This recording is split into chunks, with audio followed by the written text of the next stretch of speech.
एक घर में सास बहू रहा करती थी। सास बहू में थोड़ी भी नहीं जमती। हर छोटे छोटे बातों को लेकर के लड़ाई झगड़े होती ही रहती। बहू ने सोचा ऐसा कब तक चलेगा। बहू एक महात्मा के पास गई और कहा, महात्मा जी, मेरी और मेरी सास का बिल्कुल नहीं बनता, हर दिन लड़ाई झगड़ा होती रहती है, मुझे कुछ उपाय बताइए। महात्मा ने कहा, मेरे पास एक औषधि है। जब तुम्हारी सास तुमसे झगड़ा करे तो इस औषधि को मुंह में भर लेना, तुम्हारी सास अपने आप चुप हो जाएगी। बहू ने औषधि को बटल में भरकर लाई। जब उसकी सास झगड़े करती, बहू औषधि मुंह में भर लेती। ऐसे 3-4 दिनों तक किया। सास बहू के झगड़ा बिल्कुल खत्म हो गए।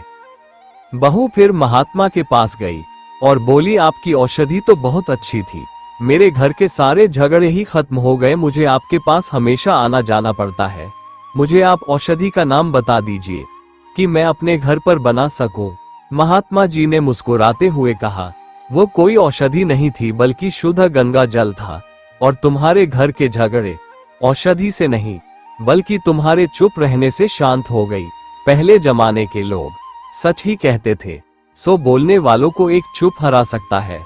बोलो राधे राधे।